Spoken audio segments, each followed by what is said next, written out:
Welcome back to the channel, friends. Today we're back in the book of 2 Samuel. This is chapter 13. Let's pray. Teach us your way, O Lord, that we may walk in your truth. Now Absalom, David's son, had a beautiful sister whose name was Tamar. And after a time, Amnon, David's son, loved her. And Amnon was so tormented that he made himself ill because of his sister Tamar. For she was a virgin, and it seemed impossible to Amnon to do anything to her. But Amnon had a friend whose name was Jonadab, the son of Shimea, David's brother. And Jonadab was a very crafty man, and he said to him, O son of the king, why are you so haggard morning after morning? Will you not tell me? Amnon said to him, I love Tamar, my brother Absalom's sister. Jonadab said to him, Lie down on your bed and pretend to be ill, and when your father comes to see you, say to him, Let my sister Tamar come and give me bread to eat, and prepare the food in my sight, that I may see it and eat it from her hand. So Amnon lay down and pretended to be ill. And when the king came to see him, Amnon said to the king, Please let my sister Tamar come and make a couple of cakes in my sight, that I may eat from her hand. Then David sent home to Tamar, saying, Go to your brother Amnon's house and prepare food for him. So Tamar went to her brother Amnon's house, where he was lying down, and she took dough and kneaded it and made cakes in his sight and baked the cakes. And she took the pan and emptied it out before him, but he refused to eat. And Amnon said, Send out everyone from me. So everyone went out from him. Then Amnon said to Tamar, Bring the food into the chamber, that I may eat from your hand. And Tamar took the cakes she had made and brought them into the chamber to Amnon her brother.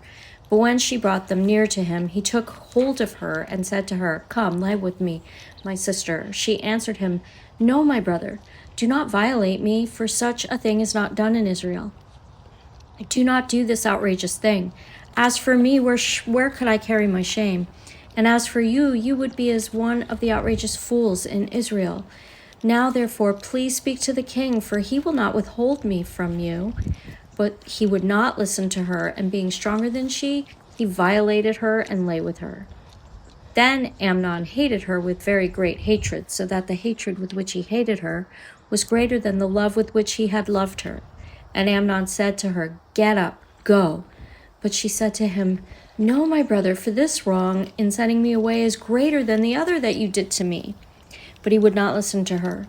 He called the young man who served him and said, Put this woman out of my presence and bolt the door after her.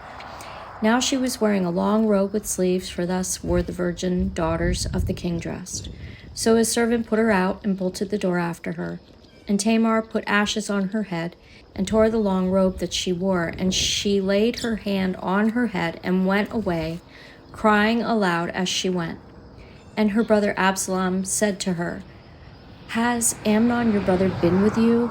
Now hold your peace, my sister.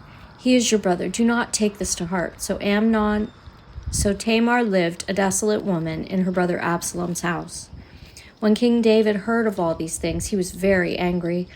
But Absalom spoke to Amnon, neither good nor bad, for Absalom hated Amnon because he had violated his sister Tamar. After 2 full years, Absalom had sheep shearers at Baal Hazor, which is near Ephraim, and Absalom invited all the king's sons. And Absalom came to the king and said, Behold, your servant has sheep shearers. Please let the king and his servants go with your servant. But the king said to Absalom, No, my son, let us not all go, lest we be burdensome to you. He pressed him, but he would not go, but gave him his blessing. Then Absalom said, If not, please let my brother Amnon go with us. And the king said to him, Why should he go with you? But Absalom pressed him until he let Amnon and all the king's sons go with him. Then Absalom commanded his servants, Mark when Amnon's heart is merry with wine, and when I say to you, Strike Amnon, then kill him. Do not fear. Have I not commanded you? Be courageous and be valiant. So the servants of Absalom did to Amnon as Absalom had commanded. Then all the king's sons arose, and each mounted his mule and fled. While they were on the way, news came to David, Absalom has struck down all the king's sons, and not one of them is left.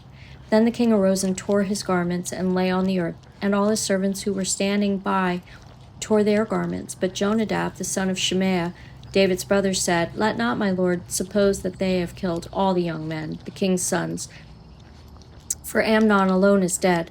For by the command of Absalom, this has been determined from the day he violated his sister Tamar.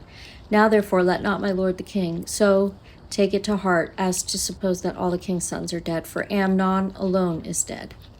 But Absalom fled, and the young man who kept the watch lifted up his eyes and looked, and behold, many people were coming from the road behind him by the side of the mountain. And Jonadab said to the king, "Behold, the king's sons have come.